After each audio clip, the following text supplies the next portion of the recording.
আসসালামু আলাইকুম। সুপ্রিয় নবম দশম শ্রেণীর ব্যবসা শিক্ষা শাখার শিক্ষার্থীরা, আশা করি তোমরা সবাই ভালো আছো। তো আজকে আমরা হিসাব বিজ্ঞানের দ্বিতীয় অধ্যায় লেনদেনের সর্বশেষ পর্ব 4, এই অধ্যায়ের সর্বশেষ যে টপিক ব্যবসায়িক লেনদেনের উৎস ও এতৎ সংক্রান্ত দলিল পত্রাদি, বাকি যে অবশিষ্ট 3টা দলিল পত্র আমাদের বাকি ছিল। একটা ছিল কি ক্যাশ মেমো, একটা ছিল ডেবিট নোট, একটা হচ্ছে ক্রেডিট নোট। গত ক্লাসে আমরা চালান, ডেবিট ভাউচার এবং ক্রেডিট ভাউচার এই 3টা টপিকস নিয়ে আমরা আলোচনা করেছিলাম। তো আজকে দেখবো আমরা ক্যাশ মেমো নিয়ে আলোচনা করব এবং বাকি ডেবিট এবং ক্রেডিট নোট। প্রথমে আমরা দেখবো যে ক্যাশ মেমো কি।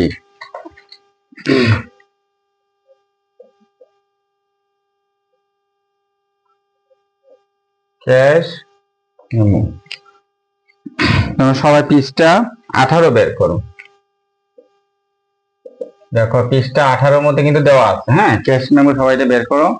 ক্যাশ মেমো আসলে কি পণ্য ক্রয় বিক্রয়ের একটা প্রামাণ্য দলিল।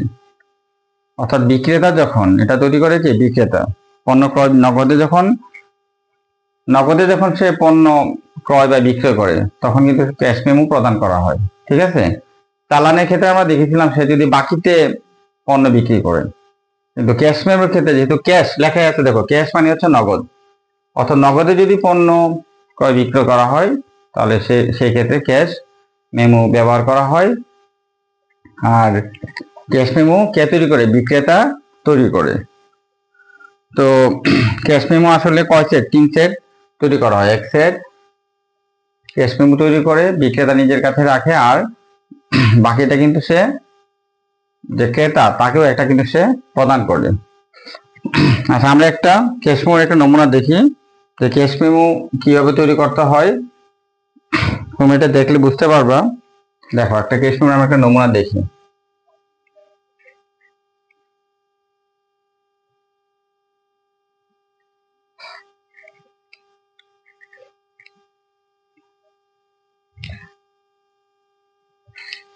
বিক্রেতা যখন নগদে কোনো মাল বিক্রয় করে, তখন সেই ক্যাশ মেমোতে কি যে মালের বিবরণ, দর, টাকা, তারপর কোনো কারবারি বার্তা, এরকম যদি কোনো ছাড়টা দিয়ে থাকে তাহলে কিন্তু সে এখানে এটা লিপিবদ্ধ করে। আর এখানে কিন্তু কোনো বিক্রয় শর্ত থাকে না, কারণ সে নগদই পণ্যটা বিক্রি করে দেয়। ঠিক আছে। তো এখানে আমরা দেখো গড়টা সবাই দেখো, সুমন ট্রেডার্স, এটা একটা আমরা কাল্পনিক নাম ব্যবহার করতেছি। ঠিক আছে, সুমন ট্রেডার্স। তারপরে ঠিকানা দিয়ে দাও কাল্পনিক, যে শ্রীমঙ্গল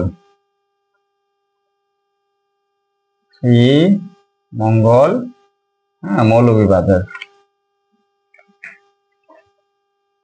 তারপর কিন্তু তারিখ অবশ্যই দিতে হবে। হ্যাঁ, কত তারিখে? আমি একটা তারিখ দিয়ে দিলাম, ধরো যে 25/7/2025 ইংরেজি। তো সুমন ট্রেডার্স কে? সুমন ট্রেডার্স হচ্ছে বিক্রেতা। তারপর লিখতে হবে ভাউচার নাম্বার, ভাউচার নাম লিখতে হবে একটা। আমরা দিয়ে দিলাম যে ভাউচার নাম হচ্ছে 5। কারণ ক্রেতার নাম, কে এটা পাবে, কার কাছে সে পণ্যটা বিক্রি করলো। ঠিক আছে, ক্রেতার নাম। তো এখানে আমরা একটা কাল্পনিক নাম দিয়ে দিই, আরিফ ট্রেডার্স। দেখো যে আরিফ ট্রেডার্স। ঠিকানা ধরো যে সিলেট, জিন্দাবাজার সিলেট। ঠিক আছে, জিন্দাবাজার সিলেট। তাহলে দেখো যে ক্যাশ মেমো এটা তৈরি করবে কে? বিক্রেতা। ক্যাশ মেমো তৈরি করবে বিক্রেতা। এখানে হচ্ছে বিক্রেতার নাম সুমন ট্রেডার্স, আমরা একটা ঠিকানা লিখলাম, সেই তারিখে এটা তৈরি করলো। আর যার কাছে সে বিক্রি করলো পণ্যটা, সে নাম হচ্ছে আরিফ ট্রেডার্স। আমরা একটা ঠিকানা ব্যবহার করব। ঠিক আছে। তারপর এখানে আমরা একটু বড় করে লিখবো যে এটা একটা ক্যাশ মেমো। ঠিক আছে, দেখো যে ক্যাশ মেমো একটু আইডেন্টিফাই করে দিলাম। ঠিক আছে, এটা একটা হচ্ছে ক্যাশ মেমো। তারপর কি কি মাল সে বিক্রি করলো, ওটার একটা এখানে ছক করে দিতে হবে, একটা এরকম ভাবে ঘর করে ফেলবা।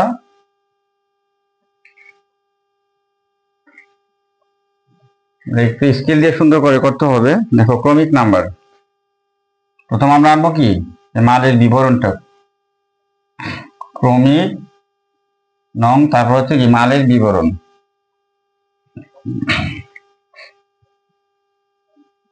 মালের বিবরণ কত টাকা দরে বিক্রি করলো,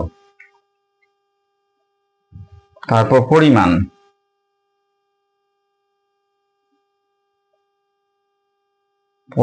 তারপর হচ্ছে টাকা, মানে মোট টাকার পরিমাণ কত, ঠিক আছে। আচ্ছা, তো আমরা ধরলাম যে 1 নাম্বার বিক্রেতা সুমন ট্রেডার্স কি বিক্রি করলো, ধরো যে নাদির শাল চাল, ঠিক আছে, বা মিনিকেট, আমরা যেগুলো নাম দিয়ে দিই মিনিকেট চাল বিক্রি করছে। মালের বিবরণ কি, যে মিনিকেট চাল কত টাকা করে, ধরো যে 70 টাকা করে।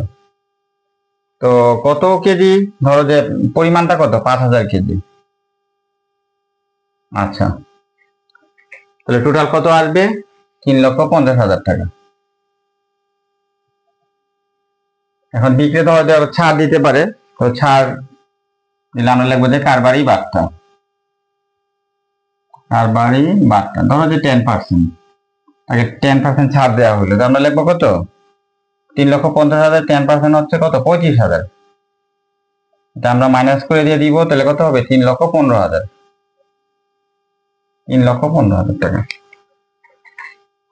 আচ্ছা, তাহলে আমরা এই টাকাটা কি করতে হবে, কথায় লিখতে হবে, ঠিক আছে, কথায় 3,15,000 টাকা, মাত্র 15,000 টাকা।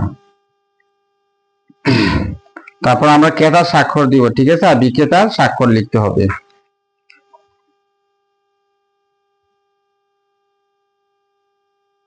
ক্রেতার স্বাক্ষর, ক্রেতা এখানে স্বাক্ষর হবে, ক্রেতাকে আরিফ ট্রেডার্স, আর এখানে কার থাকবে, বিক্রেতার স্বাক্ষর,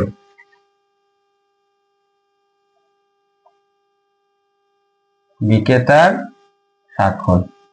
তাহলে 2টা করে অবশ্যই দিতে হবে। হ্যাঁ, ক্যাশ মেমোর সাথে দেখো একটু ডিফারেন্স আছে, ক্যাশ মেমোর সাথে চালানের একটু পার্থক্য আছে। চালানে কিন্তু দেখো ক্রেতার স্বাক্ষর ছিল না, বিক্রেতার স্বাক্ষর ছিল, এখানে বিক্রয় শর্ত ছিল, ঠিক আছে।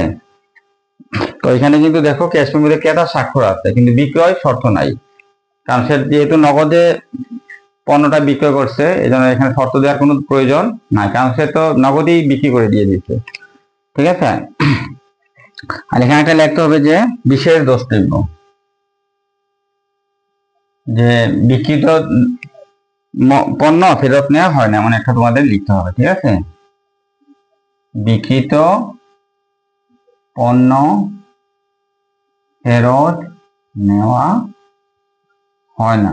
তাহলে আশা করি তোমরা বুঝতে পারছো, ঠিক আছে। এটা তৈরি করলো কে, বিক্রেতা, বিক্রেতার নাম কি, শোভন ট্রেডার্স। পণ্যটা ক্রয় করলো কে, আরিফ ট্রেডার্স, ঠিক আছে। তো কিভাবে ক্রয় করলো, নগদে ক্রয় করলো। তো আমি একটা এক্সাম্পল দিলাম, দেখো কি কি ক্রয় করলো। বিক্রেতা মিনিকেট চাল বিক্রি করলো, ঠিক আছে। তো দর কত, 70 টাকা করে প্রতি কেজি, ঠিক আছে, প্রতি কেজি 70 টাকা দরে। তাহলে কত কেজি কিনলো সে, 5,000 কেজি। তাহলে টোটাল টাকা এটা দিলাম, কারবারি বারটা বাদ দিতে হবে, এটা কথায় লিখতে হবে, ক্রেতার এবং বিক্রেতার স্বাক্ষর দিতে হবে। এইভাবে যদি, এটা কিন্তু পরীক্ষায় আসতে পারে মাঝে মধ্যে, কিন্তু বোর্ডের পরীক্ষায় এই ধরনের একটা না একটা ছক আসে, হয় চালান, আর নয় ভাউচার, আর নয় ডেবিট নোট, না হয় ক্রেডিট নোট, না হয় ক্যাশ মেমো, ঠিক আছে। এগুলি তোমরা একটু করে করে চর্চা করতে হবে। আমাদের ঠিক মতো করতে পারলে কিন্তু তোমরা একদম ফুল মার্ক, 4-এ 4 নাম্বার এখানে পেয়ে যাবে। তো আশা করি যে তোমরা এটা বুঝতে পেরেছ যে ক্যাশ মেমো কি। অর্থাৎ ক্যাশ মেমো হচ্ছে কি, নগদে পণ্য ক্রয় বিক্রয়ের ক্ষেত্রে এই ক্যাশ মেমোটা ব্যবহার করা হয়, আর ক্যাশ মেমো তৈরি করা হচ্ছে বিক্রেতা, ঠিক আছে। বিক্রেতা যখন একটা পণ্য বিক্রি করে, তখন মালের বিবরণ, দর, পরিমাণ, টাকা বা কারবারি বার্তা বা ছাড় এগুলো যদি থাকে, এগুলি বাদ দিয়ে সে বিক্রিত পণ্যের মোট মূল্যটা সে উল্লেখ করে ক্রেতার কাছে এই ক্যাশ মেমোটা প্রদান করে। তো এই ক্ষেত্রে কি, ক্রেতার এবং বিক্রেতার দুজনের স্বাক্ষর থাকতে হবে। তো এবার আমরা দেখবো যে ডেবিট নোটটা কি।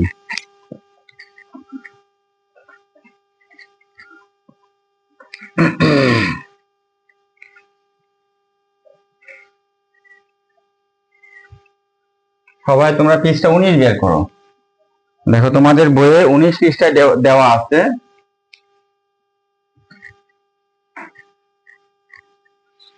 পৃষ্ঠা 19-এ দেখো যে ডেবিট নোট দেওয়া আছে।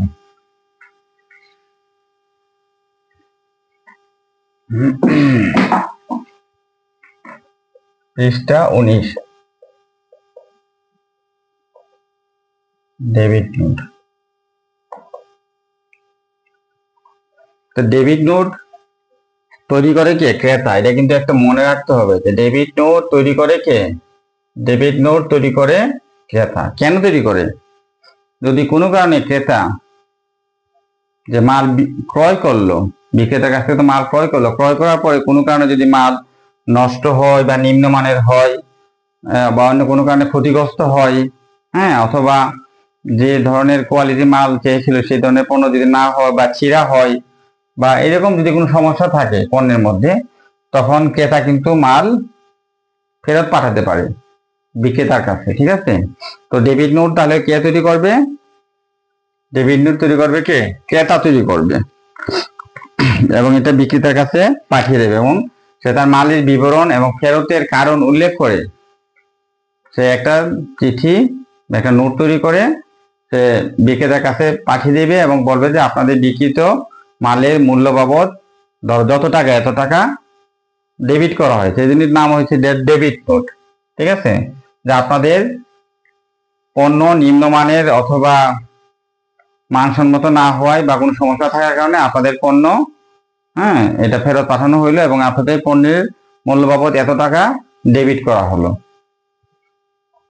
তো এটা দেখে বিক্রেতা কিন্তু আবার একটা রেসপন্স করবে। বিক্রেতা আবার যে পণ্যটা যে পাইলো সেটা প্রাপ্তি স্বীকার করে আবার ক্রেতার কাছে একটা ক্রেডিট নোট তৈরি করবে যে আপনাদের এত টাকার মাল যেটা যেটা আপনাদের কাছে বিক্রি করা হয়েছিল সেই প্রেক্ষিতে আপনাদের ডেবিট নোট তৈরি করে পাঠিয়েছেন, সেই ডেবিট নোটের প্রাপ্তি স্বীকার করবে এবং বলবে যে আপনাদের হিসাব খাতিয়ে ক্রেডিট করা হয়েছে। আমরা ডেবিট নোটের একটা নমুনা দেখেছি কিভাবে এটা তোমরা তৈরি করবে। দেখো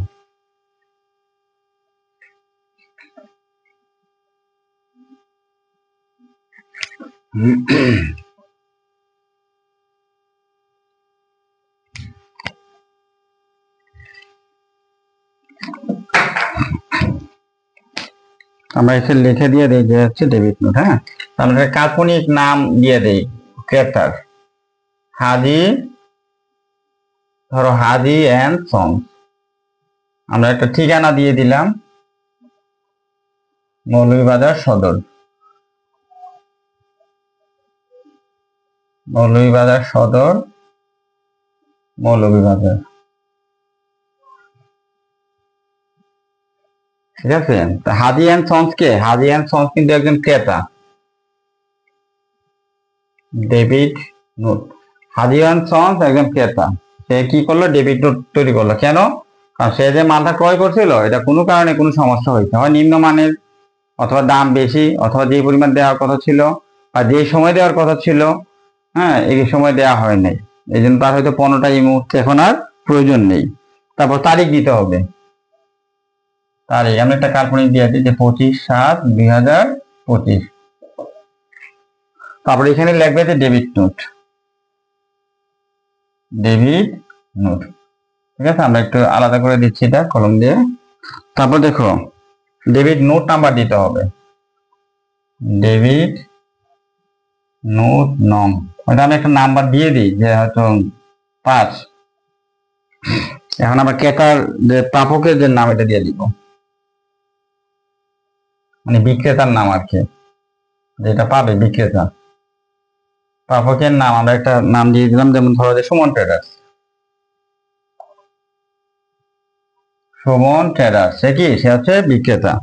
ঠিকানা, ঠিকানা আমরা দিয়ে দিলাম ধরো যে আশুগঞ্জ, ব্রাহ্মণবাড়িয়া, মানে বিবাড়িয়া। তাহলে আমাদের মনে রাখতে হবে ডেবিট নোট কে তৈরি করলো? ক্রেতা। এখানে ক্রেতাকে হাজি অ্যান্ড সন্স হচ্ছে কি? ক্রেতা।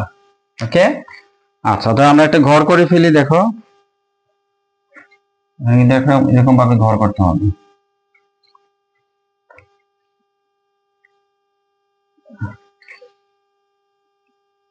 এখানে আমরা ক্রমিক নাম্বার দিয়ে দিব। তারপর হচ্ছে কি মালের বিবরণ ফেরতের কারণ, ক্রমিক নং মালের বিবরণ ও ফেরতের কারণ, অর্থাৎ কি মাল সে ক্রয় করছিল আসলে এবং সে কেন এটা ফেরত দিতে চাচ্ছে। হ্যাঁ, একটা কারণ উল্লেখ করে বিক্রেতার কাছে দিয়ে দিবে। আর হচ্ছে পরিমাণ, কি পরিমাণ, কত টাকা, ঠিক আছে, টাকায় আমরা এটা প্রকাশ করি।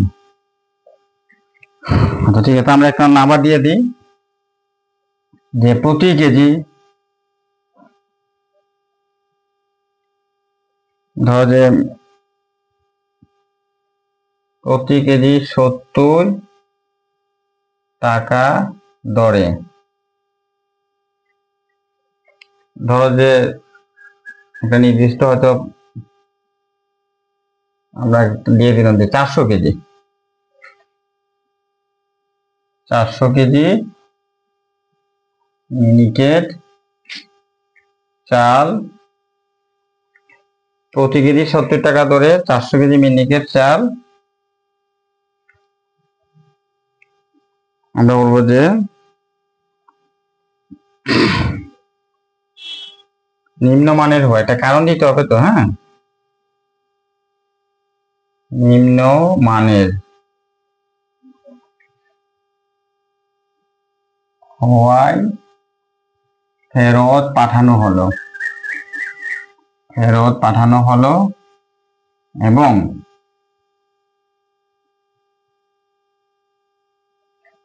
দেখো লিখতে হবে, ঠিক আছে, যে প্রতি কেজি 70 টাকা দিয়ে 400 কেজি মিনিকেট চাল নিম্নমানের হয় ফেরত পাঠানো হলো, এবং ফেরত পণ্যের মূল্য দ্বারা আপনাদের, এবং আমরা লিখবো কি ফেরত পণ্যের মূল্য দ্বারা আপনাদের হিসাবকে ডেবিট করা হলো।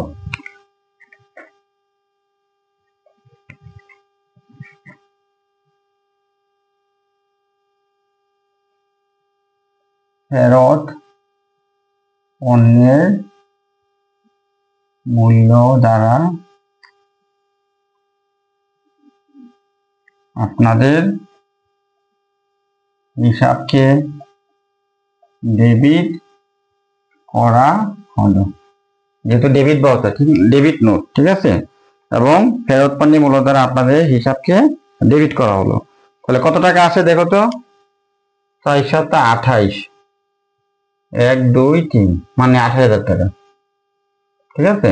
আচ্ছা, এখানে আমরা একটা কারবারি বার্তা দিয়ে দিই। সে যখন হয়তো 15টা ক্রয় করেছিল তখন সে একটা হয়তো ছাড় পেয়েছিল, ঠিক আছে, যে কারবারি বার্তা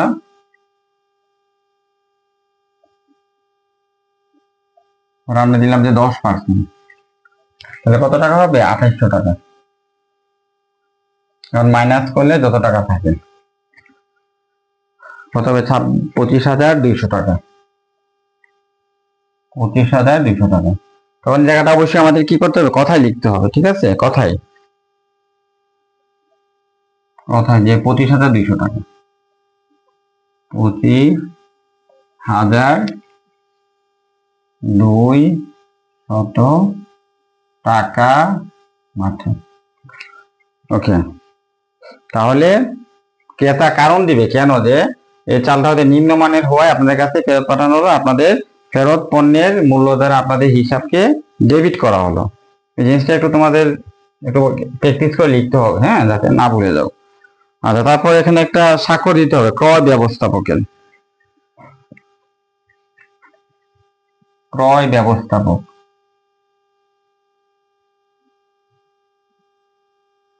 ওই যে হাজি অ্যান্ড সন্সের যে ক্রয় ব্যবস্থাপক উনি একটা স্বাক্ষর দিয়ে এটা পাঠিয়ে দিবে সুমন ট্রেডার্সের কাছে।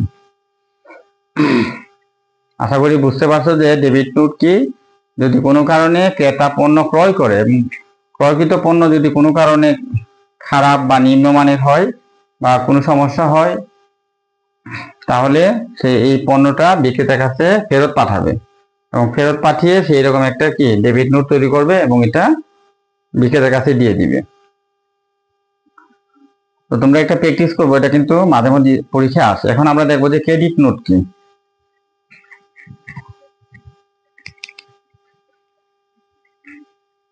দেখো আমরা একটু চেঞ্জ করে ফেলি, ঠিক আছে? এর আগেটা ছিল ডেবিট নোট, এখন আমরা করে ফেলবো কি ক্রেডিট নোট। প্রাপকের নাম একটু উল্টে যাবে, ঠিক আছে? ফেরতের কারণ অনেকগুলি কিন্তু ঠিক থাকবে, ঠিক আছে? যেমন ক্রয় ব্যবস্থাপক না দিয়ে এখানে হবে কি বিক্রয় ব্যবস্থাপক। আচ্ছা, ডেবিট নোট নাম্বার আমরা দিয়ে দিলাম যে 5 নাম্বার। এটা আমরা দিব কি, যেহেতু এটা ক্রেডিট নোট, আমরা লিখতে হবে ক্রেডিট নোট। আচ্ছা, এখানে আমরা দিয়ে দিব কি ঠিকানাটা চেঞ্জ হয়ে যাবে, ঠিক না? এখানে ছিল কি Suman traders,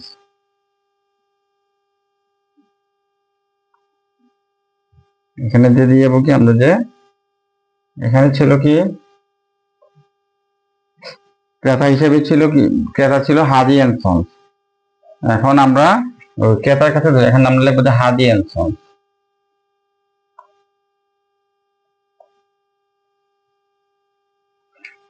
Hadi and sons, তারপরে আমরা ঠিকানা আশুগঞ্জ, আশুগঞ্জ বিবাড়িয়া। এটা কিন্তু এখন ক্রেতার নাম হয়ে গেল, ঠিক আছে? আগে ক্রেতার নামটা ছিল কি এখানে, এখন বিক্রেতার নামটা আমরা এখানে লিখবো, এখানে লিখবি সুমন ট্রেডার্স।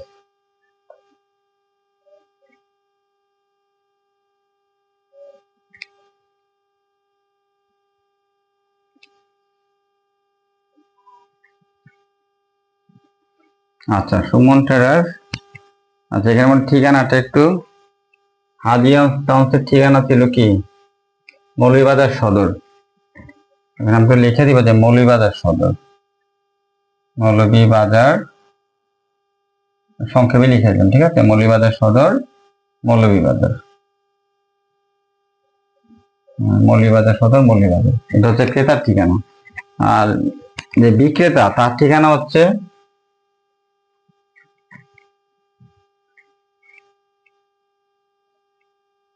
বিক্রেতার ঠিকানা হচ্ছে আশুগঞ্জ বিবাড়িয়া। আমরা তারিখটা একটু চেঞ্জ করে দিয়েছি, ঠিক আছে? তারিখটা ধরো যে 29 তারিখ, অর্থাৎ ক্রেতা ধরো 25 তারিখে পাঠিয়েছিল, ঠিক আছে, ডেবিট নোটটা। আর যে বিক্রেতা সুমন ট্রেডার্স, উনি এটা হয়তো এর মধ্যে পেয়ে সে একটা ক্রেডিট নোট তৈরি করে ফেলবে, ঠিক আছে? করে সেটা ক্রেতার কাছে পাঠিয়ে দিবে। তাহলে তাহলে আমাদের বুঝতে হবে যে ক্রেডিট নোট কি, যদি কোনো কারণে ক্রেতা কোনো কারণে কোনো সমস্যার কারণে যদি মাল ফেরত পাঠায়, তখন বিক্রেতা মালের বিবরণ, ফেরতের কারণ এগুলি এবং টাকার পরিমাণ এগুলি সব উল্লেখ করে বিক্রিত পণ্যের সে যে ফেরত পাইল সেটা প্রাপ্তি স্বীকার করে যে একটা সে এরকম চিঠি, এরকম একটা নোট তৈরি করবে, সেটাকে আমরা বলবো ক্রেডিট নোট।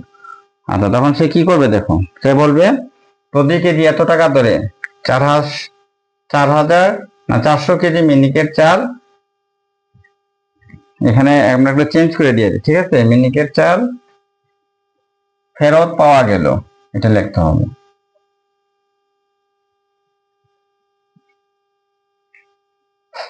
বিক্রেতা কি বলবে যে 400 কেজি মিনিকেট চাল ফেরত পাওয়া গেল, প্রতি কেজি 700 টাকা ধরে 400 কেজি মিনিকেট চাল ফেরত পাওয়া গেল। এটা কে বলবে? বিক্রেতা বলবে, এবং বলবে যে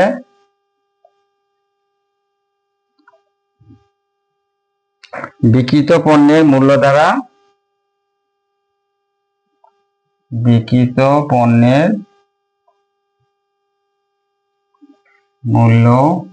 দ্বারা আপনাদের হিসাব খাতকে ক্রেডিট করা হলো। এর আগে যখন আমরা ডেবিট নোট তৈরি করেছিলাম তখন কি লিখেছিলাম যে ডেবিট করা হল, তখন ক্রেতা পাঠিয়েছিল বিক্রেতার কাছে। আর এখন বিক্রেতা পাঠাবে, এখানে সুমন ট্রেডার্স কি একজন হচ্ছে বিক্রেতা, ঠিক আছে?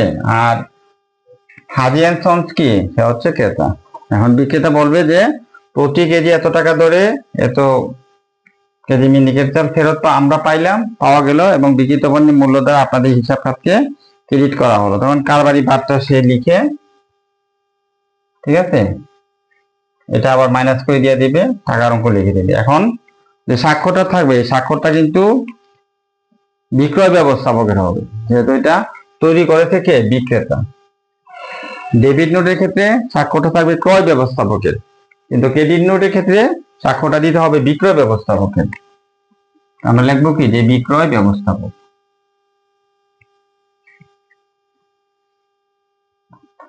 আশা করি যে তোমরা এটা বুঝতে পেরেছ। তো আজকে হিসেব বিজ্ঞানের যে সর্বশেষ টপিক সেটা নিয়ে আমরা আলোচনা করলাম। প্রথম ছিল কি, ক্যাশ মেমো। নগদে পণ্য দ্রব্যের ক্রয় বিক্রয়ের ক্ষেত্রে এই ক্যাশ মেমো ব্যবহার করা হয়। বিক্রেতা যখন কোনো পণ্য বিক্রয় করে নগদে, তখন বিভিন্ন পণ্যের বিবরণ, দর, টাকা বা ছাড় বা কারবারি বার্তা এগুলি উল্লেখ করে একটা ক্যাশ মেমো তৈরি করে দিয়ে দেয় ক্রেতাকে। আর ডেবিট নোট তৈরি করে কে, এটা একটু মনে রাখতে হবে যে ডেবিট নোট তৈরি করে ক্রেতা। ঠিক আছে, ডেবিট নোট তৈরি করে কে, কিন্তু পরীক্ষা আসতে পারে এমসিকিউ হিসাবে। ডেবিট নোট কে তৈরি করে, ক্রেতা। কেন তৈরি করে, কারণ যদি সে যে পণ্যটা ক্রয় করলে এটা যদি নিম্নমানের হয়, তখন সে একটা ডেবিট নোট তৈরি করে বিক্রেতার কাছে পাঠিয়ে দেয়। আচ্ছা, আর ক্রেডিট নোট তৈরি করে কে, বিক্রেতা। বিক্রেতা কি জন্য তৈরি করে, ওই যে ক্রেতাতে মালটা ফেরত পাঠালো সেটা সে প্রাপ্তি স্বীকার করে এবং সে তার হিসাব খাতকে এজন্য ক্রেডিট করে দিয়ে দেয়। আমার মনে হয় যে এই চ্যাপ্টারটা প্রথম থেকে যে চারটা পড়বে এই চ্যাপ্টারটা তোমাদেরকে শেষ করা হলো। যদি সবগুলি তোমরা সঠিকভাবে ক্লাসটা ফলো করো এবং প্র্যাকটিস করতে হবে। যদি প্র্যাকটিস করো তাহলে ইনশাল্লাহ তোমরা এই চ্যাপ্টারে আর কোনো সমস্যা হওয়ার কথা না। তারপরে দেখি আমরা পরবর্তীতে বোর্ডে কি ধরনের প্রশ্ন আসে, এই ধরনের কিছু প্রশ্ন আমরা সলভ করব। তাহলে এই চ্যাপ্টারটা আরো তোমাদের কাছে একটু সহজ হবে এবং আশা করি তোমরা এখান থেকে আনসার করতে পারবে। তো তোমরা সবাই ভালো থাকো, সুস্থ থাকো এবং এ কামনায় আজকের এই লেনদেন ক্লাস এখানে শেষ করছি। আল্লাহ হাফিজ।